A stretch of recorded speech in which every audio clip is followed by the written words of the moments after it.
Alors bonjour, bienvenue à cette première capsule sur le chapitre 4, où on va regarder un petit peu plus la structure et la réactivité des molécules. Mais avant de commencer le chapitre 4, il nous restait deux diapositives du chapitre 3 à voir, donc que je n'avais pas couvert dans les capsules du chapitre 3. Donc je vais le couvrir maintenant. Donc si vous voulez retourner dans les notes de cours pour le chapitre 3, aux deux dernières diapositives, puis c'est ce qu'on va regarder en premier avant de se lancer dans le chapitre 4. Alors, voici la diapositive sur laquelle je me suis arrêté la dernière fois, juste avant cette diapositive-là, en fait. Donc, qu'est-ce qu'il nous reste à voir dans le chapitre 3? C'est en fait la distinction avec tout ce qu'on a parlé, énantiomère, diastereomère, composé méso. Donc, ce que je vais vous montrer, c'est que lorsqu'on a des molécules qui ont plus qu'un stéréocentre, donc par exemple, si j'ai un stéréocentre, donc un centre asymétrique, je peux avoir la lettre R ou S pour ce centre-là. Donc, j'ai deux possibilités de molécules qui sont des énantiomères. Si par contre, j'ai deux carbones qui sont des stéréocentres, donc qui sont des carbones chiro, donc je rappelle, des stéréocentres, c'est des carbones qui sont sp3 et qui ont 4 groupements différents autour d'eux. Pas des atomes différents autour, mais bien des groupements. Donc ça veut dire, par exemple, un CH3, c'est différent d'un CH, Br, CH3, d'un Cl, puis d'un H. Donc, c'est 4 groupements différents pour ce carbone-là. Puis la même chose pour l'autre carbone. Donc, j'ai deux carbones qui sont des stéréocentres. Lorsqu'on a plusieurs stéréocentres, par exemple 2, qu'est-ce qu'on a? C'est qu'on peut avoir pour un premier carbone, on peut avoir la lettre R ou S, puis pour le deuxième carbone, on a la même possibilité de la possibilité de R ou S. Donc, ça nous donne, au total, comme possibilité de lettres combinées, on peut avoir RR, RS, SR et SS. Donc, ça nous donne 4 possibilités lorsqu'on a deux stéréocentres.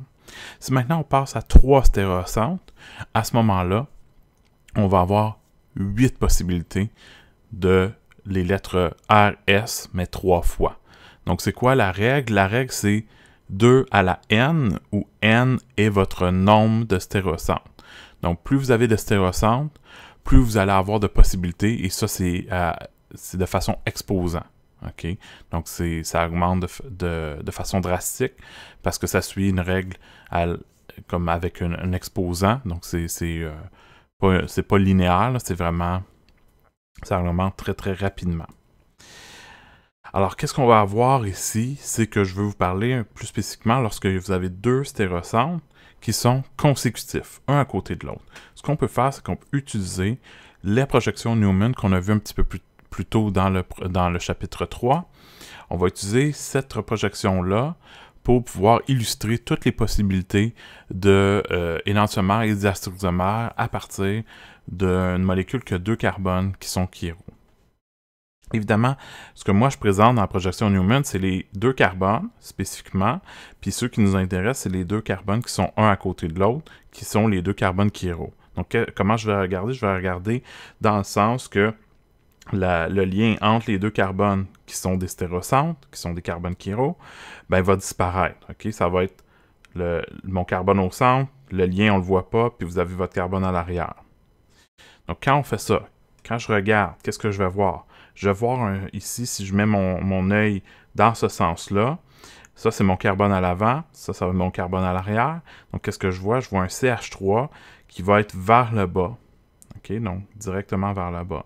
Qu'est-ce que je vais voir? Ici, mon Cl, il est vers nous, mais si je me mets de côté, mon Cl va être du côté droit. Okay? Parce que je vais mettre ma perspective comme ça ici, ce qui fait que quand je fais face au carbone de ce côté-là, le chlore, au lieu d'être vers nous, il va être vers notre droite. Donc, c'est pour ça qu'ici, il est à la droite. Et le H va être à notre gauche. Quand je regarde, encore une fois, dans la même perspective, mais pour ce qui est du carbone à l'arrière, qu'est-ce que je vois? Je vois qu'il y a un CH3 qui va être vers le haut. Donc, vous voyez ici, une petite ligne qui part du carbone qui est à l'arrière et CH3 vers le haut. Mon H va être à gauche et mon Br va être à droite, qui correspond la même perspective que ceux pour en avant. Ça veut dire tout ce qui est que j'avais pris, par exemple, qui était vers nous, mais que quand je mets ma perspective de côté pour faire face au carbone, ça va le plus... Voyons, ça va sur notre côté droit. À ce moment-là, lorsqu'on place notre œil en suivant la flèche, bien, puisque le brome est aussi dans le même sens, ça veut dire qu'il va être aussi du même côté que le chlore, donc les deux du côté droit. Alors, qu'est-ce qu'on va faire avec ça? Ce qu'on va faire, c'est qu'on va regarder, donc, si vous avez ici, vous avez une possibilité de R ou S pour les deux carbones. Donc, admettons que vous avez le carbone R à l'avant puis R à l'arrière. Je ne sais pas si c'est vrai, on pourrait vérifier. Donc ici, si on regarde, on a le groupement 1, on a le 2, on a le 3, puis on a le 4 à l'arrière. Donc 1, 2, 3, on tourne dans le sens R. Donc ça, c'est le carbone avant, c'est le carbone R. OK? Donc on pourrait se l'indiquer ici. Donc ça ici, c'est un carbone R pour le carbone à l'avant. Tandis que le carbone à l'arrière, lui, on a le brome qui est notre priorité 1, on a le carbone qui a le chlore qui est notre priorité 2, puis le CH3 qui est notre priorité 3, puis la priorité 4 est à l'arrière. Donc ça, c'est correct. On tourne 1, 2, 3. On tourne aussi dans le sens R. Donc ça, c'est le RR. OK? Et là, on veut regarder toutes les possibilités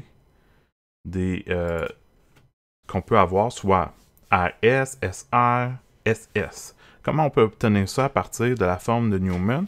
C'est qu'est-ce qu'on va faire, c'est que ce que je vous ai montré dans une des... lorsque je vous ai illustré les énantiomères au départ, quand j'ai fait un switch de place, qu'est-ce que ça fait? C'est que ça change la lettre. Donc si je prends deux groupements sur le même carbone, il faut que ça soit sur le même carbone. Je n'ai pas le droit de changer sur des carbones différents, sinon je vais créer des isomères de position, puis c'est pas ça que je veux faire. Je veux regarder toutes les possibilités d'isomères optiques. Donc ici, par exemple, si j'échange le chlore avec le H, ou le chlore avec le CH3, ou le H avec le CH3, peu importe une de ces possibilités-là, donc je fais un échange sur le carbone juste en avant. Je ne touche pas au carbone à l'arrière. Qu'est-ce que ça va créer? C'est que maintenant, je vais me retrouver avec, donc ici, ce que j'ai fait, c'est que j'ai changé le Cl et le CH3 de place. Je les ai switchés. Je n'ai pas fait une rotation, là, OK? Je n'ai pas créé un conformaire. J'ai vraiment échangé de place, donc l'ordre dans lequel ils sont est différent maintenant. Donc, c'est vraiment le CH3 et le Cl qui ont changé de place. Qu'est-ce que ça fait? Ça fait que maintenant, je suis capable de sélectionner ça ici. Ça, maintenant, c'est la lettre S en avant. Tandis qu'en arrière, on n'a pas touché, c'est toujours la lettre R. Donc maintenant, on a le SR. Maintenant, je vais créer une autre possibilité. Donc ça, c'est des diastoxomères entre eux. Hein. On a le RR et le SR. Donc on a juste changé une des lettres, mais pas les deux. Donc ce sont des diastoxomères. Tandis que, qu'est-ce que je peux faire? C'est que je peux repartir de ma molécule de départ, ici. Puis là, à la place de faire un changement sur le carbone à l'avant, je vais faire un changement sur le carbone à l'arrière seulement. OK? Donc, qu'est-ce que ça va faire? C'est que je repars de celui-là. Donc, vous voyez, le carbone à l'avant, je garde le H, le Cl et le CH3, mais je fais un changement sur le carbone à l'arrière. Ce que j'ai fait, c'est que j'ai échangé le H et le Br. Donc, qu'est-ce que ça va faire? Ça va changer la lettre sur le carbone à l'arrière, mais je vais garder le carbone à l'avant tel quel, donc la lettre R. Donc, comme ça, j'ai le R, S, au lieu d'avoir le RR. OK?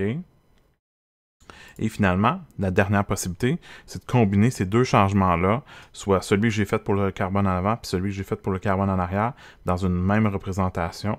Donc, vous voyez ici, j'ai pris ce que j'avais fait ici, puis ce que j'ai fait ici pour le carbone en arrière, puis je les combine, ça me donne, à ce moment-là, la possibilité de S. Donc, quand vous faites ça, soyez toujours minutieux de faire vos changements une fois sur le carbone en avant, une fois sur le carbone en arrière, parce que si vous faites deux fois un changement sur le même carbone, vous allez revenir à la lettre de départ. Okay? Donc, quand on fait un changement, ça change pour la prochaine lettre, mais lorsqu'on fait un deuxième changement sur le même carbone, on revient à la lettre de départ. Donc, qu'est-ce que j'ai? J'ai 4 couples de diastoxomères et j'ai 2 couples d'énantiomères. Hein? Le RR et le SS, les deux lettres ont changé. Et le SR et le RS, les deux lettres ont changé. Lorsqu'on a une molécule qui est comme ça, qui a 2 carbones chiro consécutifs et qui n'est pas méso. On a toujours 4 paires de diastereomères puis 2 paires d'énantiomères.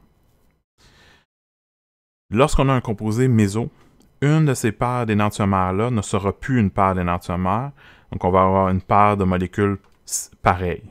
Par exemple, le SA puis le AS dans un composé méso ne serait plus une paire d'énantiomères, ça serait juste la même molécule représentée 2 fois. On aurait quand même une paire d'énantiomères lorsqu'on a un composé méso.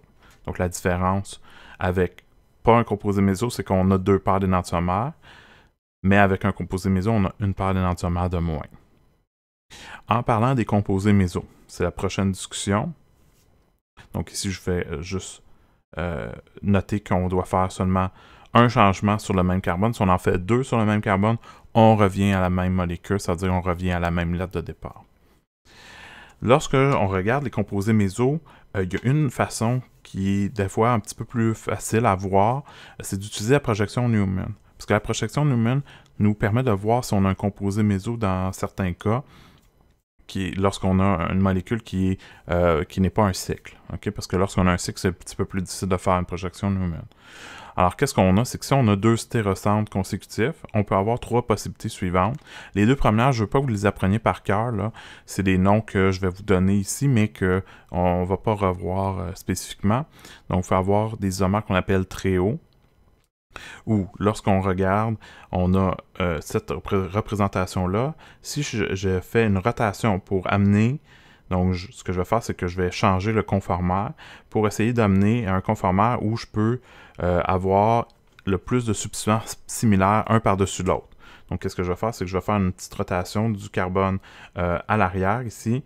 Donc, je fais une rotation de 60 degrés dans le sens horaire. Ça amène mon CH3 derrière l'autre CH3. Donc, je me retrouve avec une paire de groupements qui est similaire, mais toutes les autres sont différents. Donc, ça, c'est ce qu'on appelle les isomères très hauts. Les isomères érythro, c'est lorsqu'on fait la même chose, on fait une rotation pour essayer de superposer le plus de groupements possible, mais qu'est-ce qu'on a, c'est qu'à la place d'avoir juste une paire identique, on en a 2. Donc ici, par exemple, j'ai fait un 180 degrés, ça amène mon H derrière le H, ça amène mon CH3 derrière le CH3, puis ça amène mon Cl derrière le OH. Donc je me retrouve avec le H et le H, le CH3 et le CH3, donc 2 groupements similaires. Maintenant, pour les composés qu'on appelle les isomères méso, les composés méso, lorsque vous avez 2 carbones asymétriques qui sont un à côté de l'autre, 2 stéréocentres un à côté de l'autre, puis qui portent toutes les mêmes 3 paires de substituants identiques, puis qui sont possibles de toutes les mettre un devant l'autre lorsqu'on fait une rotation du lien, donc lorsqu'on fait une rotation du conformère, ce qui va se passer, c'est que, par exemple, ici, mon OH, lorsque je vais faire 180 degrés, il va aller derrière l'autre OH. Le CH3, du même coup, va aller derrière le CH3, puis le H derrière le CH3. Donc, je me retrouve avec les 3 groupements, un devant l'autre. Donc, c'est comme s'il y avait un plan de symétrie entre les deux qu'on pourrait placer, puis ça pourrait se refléter l'un dans l'autre. Donc ça, c'est vraiment une molécule qu'on peut reconnaître comme un isomère méso. Donc c'est une autre façon de reconnaître les isomères méso. Si vous voulez utiliser la projection Newman, c'est une autre possibilité. On ne l'utilisera pas très très souvent là, pour pouvoir les reconnaître, mais c'est quand même quelque chose qui est possible. Alors ça complète le chapitre 3. Donc c'est pour ça que là, je vais revenir au chapitre 4 pour continuer avec les mécanismes de réaction. Alors, nous revoici au chapitre 4. Donc, dans ce chapitre-là, ce qu'on va voir plus en détail, on va commencer par les mécanismes de réaction. Par la suite, on va avoir un petit récap sur les diagrammes énergétiques. Puis, on va conclure avec les effets inductifs pour ce qui est de toute la matière pour l'examen 1. Les effets de résonance vont être seulement dans l'examen suivant, donc l'examen 2. Donc, ne sera pas dans la matière à l'examen 1. Par contre, évidemment, à l'examen final, tout ça est récapitulatif, donc c'est sûr que ça va tout être inclus. Mais c'est sûr que ça va toujours... Tout ce qu'on va voir dans la première portion du chapitre 4 va quand même être important pour tous les prochains chapitres. Alors, les lectures que je vous suggère, les voici dans le manuel. Pour les exercices, j'ai séparé mécanisme, les effets inductifs, de la résonance, parce que la résonance, on va seulement la faire pour l'examen 2. Donc, c'est pour ça que je les ai séparés, pour que vous ayez un petit peu plus de facilité à reconnaître.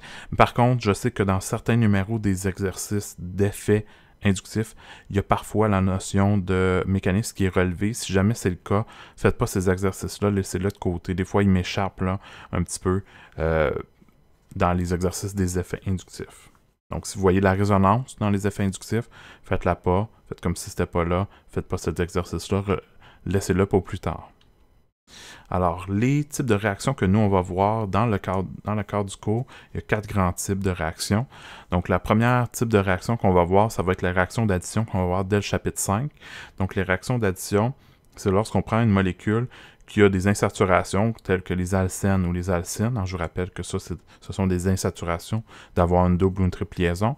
Puis, on va les faire disparaître. Donc, la réaction d'addition, c'est une perte d'insaturation. Donc, notre molécule de départ a une insaturation, notre produit, il n'y en a pas. Ou il y en a moins. Donc, ça, c'est ce qu'on appelle des réactions d'addition. Les réactions d'élimination, qu'on va voir plus en détail dans le chapitre 7, eux, c'est le contraire de l'addition, c'est qu'on va faire apparaître des insaturations, ça veut dire qu'on va créer des doubles liaisons, des triples liaisons alcènes ou alcynes. Donc, on part d'une molécule qui n'a pas de double liaison, qui n'a pas d'alcyne, d'acine. On fait réagir avec un réactif. Je vais vous en reparler plus tard quand on va être au chapitre 7 pour comprendre un peu plus en détail. Puis, ça va créer un alcène dans notre produit à la fin. Une autre réaction qui est pas mal en compétition avec l'élimination, ça va être une réaction qu'on appelle de substitution. La substitution, c'est de remplacer, de substituer un groupement particulier, par exemple un halogène, par un autre groupement différent. Par exemple, ici, on va le remplacer par un OH à la fin. Donc ça, c'est une réaction qu'on appelle de substitution, puisqu'on substitue un groupement par un autre. Finalement, dernier type de réaction qu'on va voir un petit peu plus tard dans le cours, c'est le type qu'on appelle réarrangement, où on prend une molécule, puis elle ne va pas réagir avec rien d'autre vraiment, elle va juste se réarranger par elle-même. Ça veut dire qu'elle va réorganiser ses liaisons, se restructurer différemment. Donc ici, ce qu'on voit, c'est que la double liaison qui était ici entre les deux carbones, puis on avait un OH, maintenant on se retrouve avec la double liaison entre le carbone et l'oxygène, puis le H qui était au OH, maintenant va s'en aller sur le carbone du bout ici pour créer un CH3 à la place d'un CH2 dans la molécule de départ. Donc il y a vraiment eu des déplacements d'atomes lors d'un réarrangement. Toutes ces réactions-là vont toujours fonctionner selon un système qu'on appelle le système avec deux types de sites. Donc, il y a deux possibilités de sites dans vos réactifs. Le premier type de site qu'on va avoir, c'est ce qu'on appelle les électrophiles. Donc, dans vos réactifs, vous allez toujours avoir deux types de réactifs, soit un qui va être ce qu'on appelle électrophile, donc pauvre en électrons. Donc, électrophile, ça veut dire qu'ils aiment les électrons. Pourquoi ils aiment les électrons? C'est parce qu'il en manque. Il manque des électrons. OK? Ben, c'est pour ça qu'ils sont pauvres en électrons et ils en veulent plus. OK? Donc, généralement, les atomes qui ont des orbitales P qui sont vides. Donc, par exemple, le bar est un exemple de ça. Il ne remplit pas la règle de l'octet, mais ça ne le dérange pas. Mais s'il est capable de le faire, il aimerait ça. Et ce qui est plus souvent visible, c'est lorsqu'il y a des charges positives sur certains atomes. Ça, c'est vraiment des sites électrophiles. Puis là, ça peut être des charges positives nettes ou des charges positives qui sont seulement partielles positives. Donc, les atomes qui sont justement à côté d'atomes très, très électronégatifs sont également considérés comme des sites électrophiles parce qu'ils sont partiellement positifs. Donc, quelques exemples de ça. Donc, dans le cas du bar, ici, il est lié à 3 fluors, donc tous des éléments très, très électronégatifs. Donc, présentement, le bar, il se fait tirer ses électrons de tous les côtés. Donc, il se retrouve avec delta plus. Alors, qu'est-ce qu'on a? C'est qu'on a vraiment, en plus, pour le bar, on a un espace vide parce que si vous remarquez, il ne remplit pas la règle de l'octet. Donc, ça, c'est vraiment là, un site électrophile. Donc, plus spécifiquement dans la molécule, c'est vraiment cette zone-là qui est ce qu'on appelle électrophile. Lorsqu'on a un carbone qui est chargé positivement, OK, on va en revoir plus tard, je vais vous montrer comment ça s'appelle. Ça, c'est un site qui est électrophile. un azote qui est chargé positivement, ça peut être un petit peu compliqué parce qu'au fond, le problème, c'est que l'azote ici, il remplit déjà la règle de l'octet, donc il y a 8 électrons au total. Donc, l'azote ne peut pas avoir plus d'électrons, donc on ne peut pas en accueillir plus, donc il n'est pas présentement électrophile. Ce qui est visible, par contre, c'est que l'azote est plus électrophile que les hydrogènes, donc tous les hydrogènes se font tirer leurs électrons un petit peu plus, puis ça se retrouve à être, parmi les hydrogènes, c'est les hydrogènes qui sont les sites électrophiles pour le NH4+. Pourquoi? Parce que l'azote ne peut pas dépasser la règle de l'octet, donc je ne pourrais pas y amener plus d'électrons. Il faut que ce soit un des hydrogènes qui s'en aille, puis on le donnerait les électrons du lien vers l'azote pour pouvoir régler son problème. Finalement, les deux molécules en bas ici, ce sont des molécules avec des chaînes de carbone où vous avez un carbone qui est lié avec, par exemple ici, un brome qui tire très très fort sur les électrons. Donc le brome il est chargé delta-, tandis que le carbone est chargé delta+, donc ça c'est notre site électrophile. Même chose ici, on a un carbone qui est lié avec un oxygène très très électronégatif, donc chargé delta-, tandis que le carbone, lui, il manque d'électrons, chargé delta+, parce qu'il fait tirer ses électrons par l'oxygène. Donc ça c'est une portion de ce qui va être nécessaire comme réactif. On doit avoir un électrophile, puis l'autre portion, c'est ce qu'on appelle les nucléophiles. Donc le contraire, hein, eux, ils vont être riches en électrons. Donc, tandis que les autres ne sont pauvres en électrons, eux sont riches en électrons. Puis nucléophiles, ça veut dire qu'ils aiment les noyaux. Donc, ça veut dire les noyaux, c'est des protons, généralement avec des neutrons. Donc, le noyau est chargé positivement au total. Donc, ces atomes-là ont soit des doublets libres ou des électrons qui sont dans une orbitale pi. Okay? Donc, tous les liens doubles sont considérés comme des sites nucléophiles. Donc, voici quelques exemples de ça. Donc, vos sites nucléophiles peuvent être chargés négativement ou non. Donc, ça dépend vraiment du cas. Donc, par exemple, dans OH-, vous allez remarquer que O-, il y a plein d'électrons de doublets libres. Donc, ça, c'est notre site électrophile. Plutôt nucléophile, excusez. Notre site nucléophile, donc le O-. Lorsque vous avez une double liaison, c'est un site nucléophile, il y a plein d'électrons, vous avez une liaison supplémentaire, donc il y a vraiment des électrons supplémentaires qui sont présents là, entre les deux carbones. Lorsque vous avez un doublet libre, donc l'azote ici, avec son doublet, c'est considéré comme un nucléophile. Ensuite, un oxygène qui a des doublets libres, qui n'est pas chargé positivement, donc qui est neutre par exemple, ou chargé négativement, encore une fois, considéré comme un nucléophile, parce qu'il y a un excès d'électrons. Si vous remarquez, la dernière molécule, c'est la même que celle qu'on avait ici dans l'électrophile. Pourquoi? Parce que dans une même molécule, on peut avoir un site électrophile, puis avoir un site nucléophile. Pourquoi? Parce qu'ici, si on regarde, il y a plein d'électrons libres autour de l'oxygène, puis en plus, il y a une double liaison qu'on pourrait aussi utiliser là, comme site nucléophile. Donc, on a vraiment de la possibilité ici comme site nucléophile, mais on a aussi un site électrophile dans le sens que le carbone qui est en bas, qui est lié avec l'oxygène, vu qu'il est delta+, il lui manque des électrons. Donc, qu'est-ce qui va arriver? C'est qu'un petit peu comme ce que vous avez vu précédemment dans votre cours de chimie des solutions, où vous avez vu qu'un acide va réagir avec une base, ben, la même chose va arriver. On a besoin d'avoir un nucléophile avec un électrophile pour qu'une réaction se produise. Alors, je vous montre un petit peu comment ça va fonctionner les mécanismes de réaction. Ça va être vraiment la base pour pas mal tous les chapitres suivants. Donc, comment produire vos mécanismes de réaction, c'est super important ici que vous compreniez correctement, que vous suiviez bien les règles, parce que ça va jouer sur votre compréhension sur le chapitre 5, chapitre 6, chapitre 7, chapitre 9, chapitre 10, donc tous les autres chapitres. Super important de bien comprendre. Donc, dans le cas où on a des réactions, on va avoir des électrophiles et des nucléophiles. Ce que vous pourriez remarquer, c'est que les électrophiles sont aussi des acides et les nucléophiles sont, dans la plupart des cas, des bases. Okay? Donc, ce que vous avez vu précédemment, vous avez vu dans vos cours de chimie des bases, des acides, puis ils réagissent ensemble. Ben, pourquoi ils réagissent ensemble? C'est parce que les acides sont généralement des électrophiles, puis les bases sont généralement des nucléophiles. Donc, il y a toujours un nucléophile puis un électrophile dans vos réactions, même quand vous ne le saviez pas qu'il y en avait.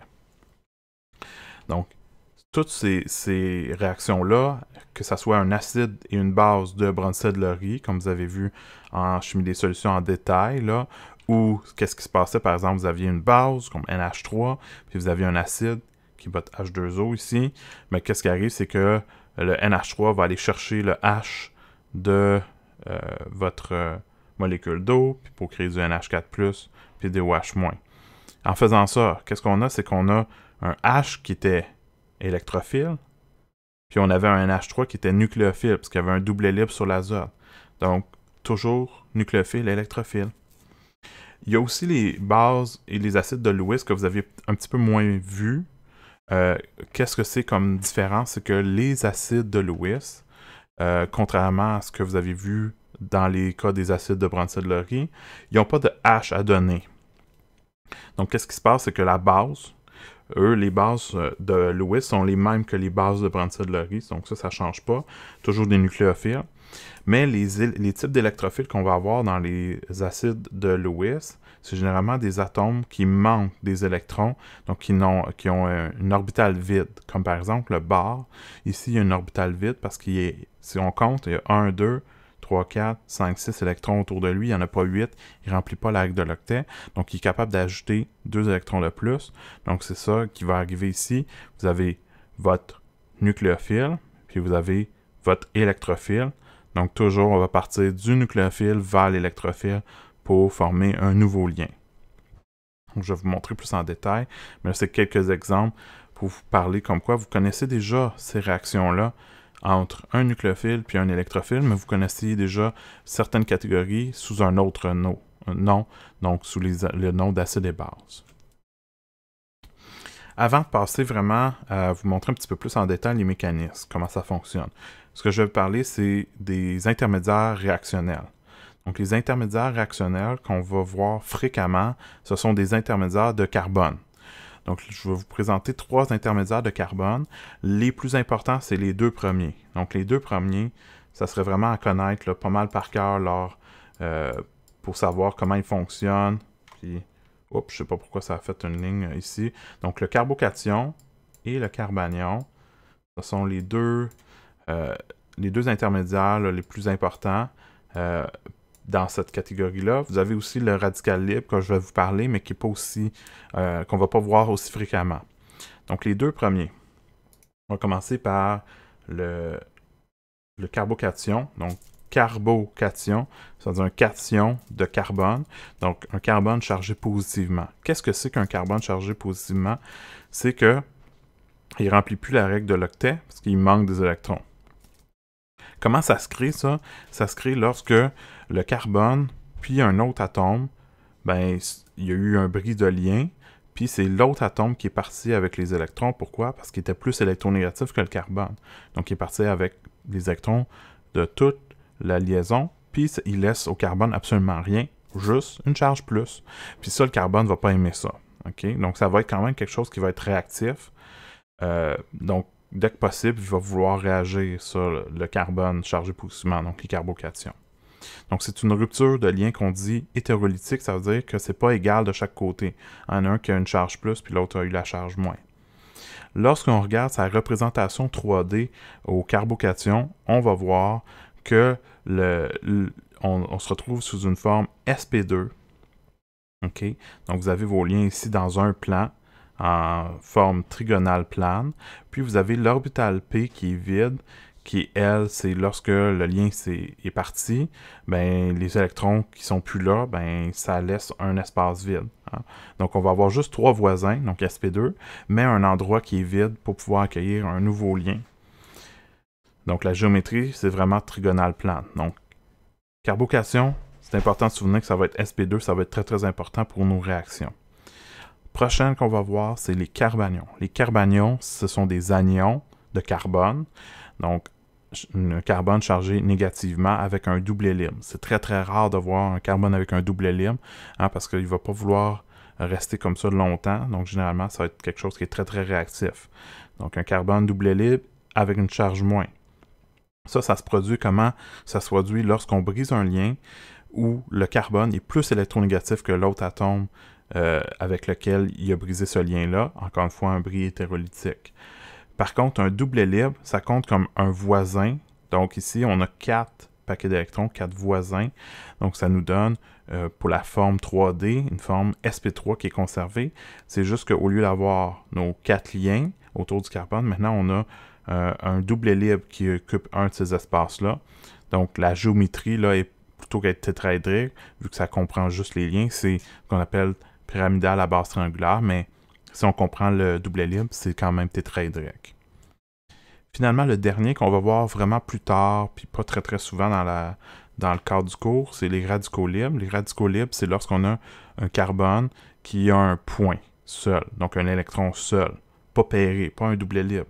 C'est extrêmement réactif. C'est vraiment rare que vous allez voir des atomes avec un électron seul. C'est super réactif. Comment ça se passe? Ça se passe lorsqu'on brise un lien en deux, mais que ce lien-là, il est brisé de façon uniforme. Ça veut dire un électron va aller au carbone, puis un électron va aller à l'atome A ici qui s'en va. Donc ça, c'est un bris vraiment là, égal, partage égal. Donc c'est ce qu'on appelle un bris homolytique. Le carbone avec son électron seul, ça compte pas comme un voisin. Donc pour la géométrie 3D, on compte juste les 3 liens pour faire l'hybridation sp2, tandis que le point seul, lui, va aller dans l'orbital P vide, ben pas vide, mais l'orbital P restante, qui n'a pas été hybridée. Donc on se retrouve encore une fois avec une forme triangulaire plane, comme pour les carbocations. Donc ça va être important plus tard lorsqu'on va en reparler. Donc maintenant que j'ai présenté quelques intermédiaires qu'on va voir de temps en temps, la prochaine chose à vous parler, c'est ce qu'on appelle les mécanismes de réaction. Les mécanismes, c'est lorsqu'on a une réaction puis qu'on veut savoir le processus exact, comment on passe de réactif pour arriver au produit. Donc ça va suivre des étapes. Ces étapes-là, ce sont le mécanisme de réaction. Pour pouvoir montrer le mécanisme, on va utiliser des flèches courbes qui illustrent le déplacement des électrons. Chaque flèche courbe va avoir une double pointe qui représente le mouvement simultané de 2 électrons. Ils vont toujours partir d'un centre riche en électrons vers un centre pauvre en électrons. Donc riche en électrons, c'est un nucléophile. Pauvre en électrons, c'est un électrophile. Donc toujours du nucléophile à l'électrophile. Donc du nucléophile à l'électrophile. Je vais le répéter plusieurs fois durant la capsule pour que vous l'ayez là en tête. Pourquoi? Parce que je ne veux pas que vous ayez la tendance à me le faire à l'envers. Je veux vraiment toujours vos flèches. Du nucléophile à l'électrophile. Quand je parle de flèches, qu'est-ce que je veux dire? Je vous montre ici les flèches que vous pouvez faire. Je vais juste zoomer. Vous avez une flèche ici à une pointe complète, pointe double qu'on appelle. Ça veut dire un mouvement de 2 électrons. C'est ce type de flèche-là qu'on va vous faire le plus souvent dans le cours. Okay, à près de 99% du temps, ça va être cette flèche-là. Donc avec une pointe double pour montrer le mouvement de 2 électrons. Lorsque vous allez faire votre flèche, vous devez toujours partir de soit d'un doublet libre, donc comme ceci, vous partez votre flèche d'un doublet libre, donc de 2 électrons, ou encore, vous pouvez partir d'un lien, okay? Que ce soit un lien simple, ou un lien double, ou un lien triple, peu importe, vous prenez ces électrons-là de la liaison. Donc les 2 électrons, vous les amenez ailleurs. Ça, c'est une des possibilités. L'autre possibilité de lien de flèches, de mouvements d'électrons qu'on va voir très peu dans le cours, ce sont les mouvements d'un seul électron. Donc, vous voyez ici, la flèche, elle est comme juste une portion de pointe. Il manque l'autre moitié. Donc, ça, c'est ce qu'on appelle un mouvement d'un seul électron, puisque la flèche, elle n'est pas complète, OK, pour la pointe. Donc, la moitié de pointe déplace un seul électron, mais comme je dis, ça, c'est vraiment très rare qu'on va avoir ce type de flèche-là. Donc nous, ce qui nous intéresse, c'est beaucoup plus la première type de flèche. Mais on part toujours du nucléophile, donc quelque chose qui a beaucoup d'électrons, donc soit d'un doublet libre, soit d'une liaison, vers quelque chose qui manque d'électrons. Alors, je vous montre un exemple de ça. Je vous montre un mécanisme où ça se passe en 2 étapes. Je vais vous montrer les 2 étapes, mais nous, pour commencer, on va voir chaque étape indépendamment, puis éventuellement, lorsqu'on va voir la réaction plus en détail, on va voir toutes les les étapes plus en détail, là, comment ça fonctionne à chaque étape, pourquoi cette première étape-là, puis après ça, il y a une deuxième étape. Pour l'instant, tout ce que je veux que vous compreniez, c'est comment placer vos flèches, qu'est-ce qui est un nucléophile, qu'est-ce que est un électrophile, combien de flèches je dois faire. Donc ici, dans mon exemple, j'ai une liaison double, donc il y a un alcène, puis j'ai du HBr.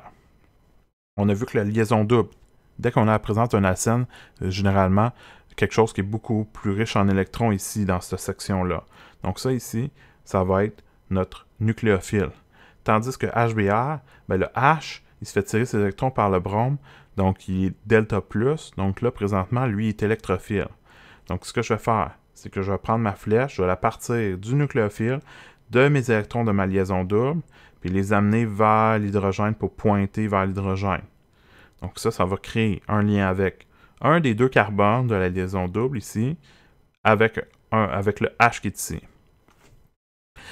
Puisque je vais créer un nouveau lien, qu'est-ce qui va se passer? C'est que là, l'hydrogène, il va se retrouver avec un nouveau lien avec un des carbones, mais là, il fait déjà un lien avec un brome. Fait que l'hydrogène, on le sait, il n'est pas capable de faire deux liens en même temps. Il doit absolument se défaire du lien avec le brome du même coup. Donc, comment on sait si on fait une flèche ou deux flèches dans un mécanisme? Vous devez vous demander, est-ce que j'ai le droit de former un nouveau lien puis de laisser ça comme ça? Est-ce que mon atome est capable de former un lien avec le nouveau lien que je viens de faire la flèche? Ou est-ce que cet atome-là doit absolument briser un lien avec un autre atome où il y avait déjà un lien, mais qu'il est plus capable d'avoir un lien supplémentaire. Donc ici, puisque l'hydrogène ne peut pas faire deux liens en même temps, il faut absolument briser le lien avec le brome pour pouvoir accueillir le lien avec un des deux carbones de l'alcène. Donc ça nous donne ceci. Donc ça va nous donner un carbocation. Pour l'instant, vous n'allez pas savoir pourquoi exactement c'est ça qui va se passer. Moi, ce que je veux que vous compreniez, c'est vraiment ce qui se passe de ce côté-ci de la flèche. OK? Puis, donc, on va avoir un carbocation à la fin dans nos produits, puis du Br-. Évidemment, ça, c'est pas la fin de la réaction en tant que telle. Il va y avoir une deuxième étape. Mais tout ce qui est important, c'est de trouver votre nucléophile, votre électrophile du côté des réactifs. OK? Donc, c'est ça qui est toujours important. Maintenant, si les produits sont des réactifs pour une nouvelle étape, pour une nouvelle réaction, ben à ce moment-là, on pourrait continuer avec, évidemment, un nucléophile puis un électrophile, mais pour la prochaine étape. Ce qui veut dire, je vais réutiliser ces deux produits-là, mais dans la prochaine étape. Donc ici, puisqu'on a créé, lors de la réaction précédente, de la première étape, on a créé un carbocation. C'est un intermédiaire réactionnel. Un intermédiaire, ça ne va pas rester là longtemps. Ça veut dire que dans la deuxième étape, on va utiliser cet intermédiaire-là, puis on va le faire réagir. Donc, on se retrouve avec quoi? On se retrouve avec un carbone chargé positivement, puis un Br-. Donc, notre Br-, c'est notre nucléophile. Hein, il y a plein d'électrons, il y a plein de doublets libres, tandis que le carbocation, il manque des électrons, il est chargé positivement. Donc, qu'est-ce que je vais faire? C'est que je vais faire une flèche entre les deux, comme ceci. Puis, puisque le carbone, il manquait déjà un lien, ben, il est capable de faire le lien avec le brome, puis je n'ai pas besoin de briser d'autres liens. Donc, j'ai juste une flèche à dessiner dans ce cas-ci, puis ça me donne mon produit final des deux étapes. Donc, cette réaction-là, c'est une réaction d'addition. Pourquoi? Parce qu'on est parti d'une double liaison, puis on l'a fait disparaître, cette double liaison-là. Donc, on a retiré, enlevé une insaturation de ma molécule de départ. Donc ici, ce qui va être important de comprendre, c'est que le mécanisme complet, là, je ne vous demande pas de le connaître, de le savoir par cœur. Ça, on va le voir plus en détail dans le chapitre 5, quand on va voir les additions électrophiles sur les doubles liaisons. Pour l'instant, ce qui est à comprendre, c'est vraiment de où je pars ma flèche, puis vers quoi je la fais, puis est-ce que je dois faire une ou plusieurs flèches. C'est ça qui est vraiment important pour l'instant. Alors, quelques règles à vous souvenir pour pouvoir dessiner vos mécanismes comme il faut. Première, la pointe d'une flèche courbe doit toujours être dans le sens du mouvement des électrons. La flèche doit toujours indiquer le mouvement des électrons et non pas le mouvement des atomes. On ne déplace pas des atomes avec les flèches, on déplace les électrons. Okay? Donc, vous ne pouvez pas partir votre flèche d'un atome. Il faut toujours qu'il parte soit d'un doublet libre ou d'une liaison, que ce soit une liaison simple, une liaison double, une liaison triple. OK? Donc, il faut toujours partir notre flèche, puis d'où on part, c'est pas d'un atome, c'est vraiment d'électrons. Puis là, on va pointer vers soit un atome pour faire un nouveau lien, ou soit sur une liaison qui est déjà existante pour former une liaison supplémentaire. Donc, la pointe d'une flèche courbe doit être dirigée vers soit un atome ou une liaison. Donc, on part de doublet libre ou d'une liaison, puis on se dirige vers soit un atome ou une liaison.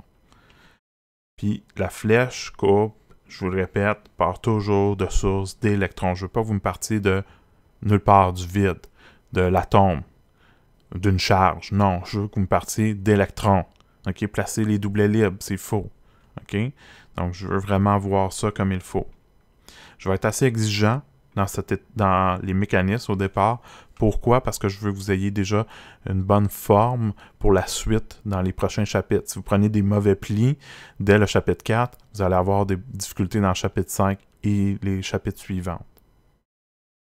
Donc, pour vous pratiquer, vous avez l'exercice suivant qui est appelé exercice 2, même si le premier exercice, là, je devais avoir un exercice avant dans ce chapitre-là, puis je l'ai retiré. J'ai oublié de le changer. Donc, l'exercice qui est ici, ce que je veux, c'est que vous me repérez dans chaque côté des réactifs. Faites-vous-en pas pour les produits. Je vous ai dessiné les produits parce que c'est un petit peu plus facile de savoir qu'est-ce qui va se passer comme mouvement des électrons, mais vous n'avez pas identifié le site nucléophile ou électrophile du côté des produits, seulement du côté des réactifs. Donc, vous m'identifiez le site nucléophile et le site électrophile dans chaque cas ici, du côté des réactifs. Puis, vous allez m'illustrer le mouvement des électrons à l'aide de la flèche ou des flèches. Okay, j'aurais pu la mettre au pluriel. Approprié. Ça veut dire si une flèche n'est pas assez parce que vous allez créer trop de liens sur un atome, il faut faire une autre flèche, faites-la. Donc, je vous demanderai de mettre la vidéo à pause puis de réaliser le tout. Ça ne devrait pas vous prendre trop de temps, mais faites bien attention, faire vos flèches comme il faut, bien savoir c'est quoi qu'un nucléophile, c'est quoi qui est un électrophile. Donc, en mettant la vidéo à pause maintenant, après ça, vous allez avoir les réponses. Donc, pour ce qui est des réponses, je vais vous montrer le tout. Je vais juste aller chercher justement les réponses que j'ai déjà faites. Je vais laisser prendre le... Voilà, et je vous les montre. Donc, pour le A, votre nucléophile, c'est votre double liaison, parce qu'il y a un excès d'électrons à cet endroit-là. Tandis que votre électrophile, c'est le H de HCl, parce qu'il se fait tirer ses électrons par le chlore, donc il est delta+. Je ne l'ai pas montré ici, si vous l'avez écrit, c'est correct. Ça peut vous aider un petit peu pour suivre un petit peu qu'est-ce qui se passe. Donc, qu'est-ce qui va arriver, c'est que votre flèche de mécanisme doit partir du nucléophile, donc de la liaison double. Donc, je pars de la liaison double et je l'amène vers l'hydrogène. Donc, vous voyez, c'est ce qui va arriver. L'hydrogène va être maintenant connecté avec le carbone. Puis, ça va créer aussi du même coup un carbocation sur l'autre carbone de la double liaison, parce qu'il a perdu sa double liaison dans la transaction. Par contre, qu'est-ce qu'on sait, c'est que l'hydrogène ne peut pas faire deux liens en même temps. C'est-à-dire qu'il ne peut pas être lié avec le carbone et le chlore en même temps, donc il doit choisir. Donc, qu'est-ce qu'il va faire, c'est qu'il va devoir se débarrasser du lien avec le chlore. Donc, on va prendre le lien entre le H et le Cl, puis le donner au chlore. Ça veut dire que le chlore va prendre ces deux électrons-là de la liaison et va les avoir comme double libre maintenant. Donc, c'est pour ça que maintenant, le chlore va être Cl- du côté des produits. Donc, vous avez votre nucléophile et votre électrophile, puis vous avez deux flèches à dessiner pour celui-là. Pour le B. Le B, lui, vous avez votre électrophile qui est votre carbocation. Donc, dès que vous voyez une charge positive sur un carbone, c'est un carbocation, puis ça, c'est un site électrophile. OK? C'est assez rapide. Qu'est-ce que vous avez? Vous avez un Cl- sur l'autre réactif. Donc ça, c'est votre nucléophile. Il y a un excès d'électrons sur cet atome-là. Donc, il y a plein de doublets libres. Donc, je vais prendre un des doublets libres. Notez bien, je pars des doublets libres. Je sais que parfois, votre manuel, des fois, ils vont partir de la charge moins pour la flèche, moi je vous demanderais d'éviter de faire ça, de vraiment partir des électrons libres, donc d'un doublet libre, pour pointer vers l'atome où on va faire le nouveau lien, donc votre site électrophile. Donc c'est ce que je fais ici. Vous n'êtes pas obligé de pointer vers la charge plus, mais si vous l'avez fait, c'est correct. Tant que vous pointez vers le carbone, dans la bonne direction, vers le carbone électrophile, c'est ça qui est demandé. Finalement, pour le C est un petit peu plus difficile. Pourquoi? Parce que vous avez un exemple où votre site nucléophile, donc c'est le carbone, c'est l'oxygène ici en haut, excusez-moi. Donc l'oxygène qui a plein d'électrons libres, il y a même une double liaison qu'on pourrait aussi utiliser. Mais si on regarde le produit, on voit que la double liaison est toujours présente, donc on ne l'a pas utilisé dans le mécanisme. Par contre, on a accroché un hydrogène de plus. Donc c'est pour ça que je vous dis que des fois, de regarder les produits, ça peut vous aider pour pouvoir savoir un petit peu qu'est-ce qui s'est passé. Je sais que dans votre cahier d'atelier, par contre, les exercices sont un petit peu plus difficiles dans le sens qu'on ne vous montre pas les produits. Donc, vous aurez à un petit peu interpréter qu'est-ce qui arrive, c'est quoi qui est nucléophile, c'est quoi qui est électrophile. Donc, c'est vraiment même un niveau de difficulté un petit peu plus élevé. Donc, si vous êtes capable de faire ça dans le cahier bleu, ce que je vous ai montré juste avant, là, la liste, donc ça va être une bonne pratique. Donc, si on revient ici, vous avez votre nucléophile. On sait que ça va être un des doublets libres qu'on va utiliser, puisqu'on garde la double pour les produits. Mais qu'est-ce qu'on voit, c'est que le côté qui a la charge plus, ici sur l'oxygène, ça c'est mon côté où il y a mon site électrophile. Mais mon site électrophile, il n'est pas sur l'oxygène. Pourquoi il n'est pas sur l'oxygène? C'est parce que l'oxygène, il y a déjà 8 électrons autour de lui. Il y a 3 liaisons, puis un doublet libre. Je ne peux pas faire ma flèche vers l'oxygène. Pourquoi? Parce qu'il va se retrouver avec 10 électrons, ce qui n'est pas possible. Dépasse la règle de l'octet, on n'a pas le droit de faire ça. Alors, à la place, c'est que l'oxygène, puisqu'il est plus électronégatif que mes hydrogènes, il va tirer sur les électrons, les hydrogènes, puis puisqu'il est plus, il va tirer davantage que d'habitude. Donc, les hydrogènes vont se retrouver delta plus, puis encore plus grand delta plus que d'habitude, parce que l'oxygène va compenser, il va essayer de pouvoir couvrir là, la charge plus, parce que lui, il n'est pas habitué d'avoir ça trop souvent. Alors, vu qu'il est plus électronégatif, l'oxygène, puis que l'hydrogène est moins électronégatif, c'est les hydrogènes qui vont être les sites électrophiles. Donc, qu'est-ce que j'ai fait? C'est que j'ai pris un des hydrogènes comme site électrophile. Donc, peu importe si vous avez choisi celui-là ou celui-là, c'est tout équivalent. Donc, ça, c'est votre site électrophile, un des hydrogènes. Donc, vous venez chercher, prendre le doublet libre, début de la flèche, pour aller pointer vers l'hydrogène. Puis là, l'hydrogène ne peut pas faire un lien avec un oxygène puis l'autre oxygène en même temps. Il va falloir faire un choix. Donc, il va se débarrasser de la liaison qu'il avait déjà avec l'oxygène qui était chargé plus. Donc, il va lui donner ses électrons. Donc, les électrons de la liaison vont devenir des doublets libres sur l'oxygène. Donc, comme ceci pour avoir une molécule d'eau. Donc, c'est pour ça qu'on a une deuxième flèche qui part de la liaison simple qui pointe vers l'oxygène.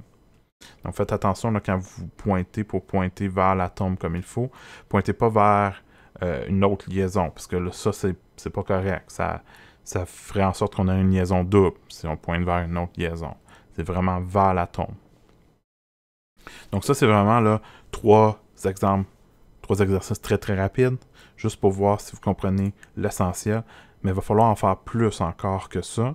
Donc, c'est pour ça que je vous dis, là, dans votre cahier d'atelier, faites au moins l'ensemble 1.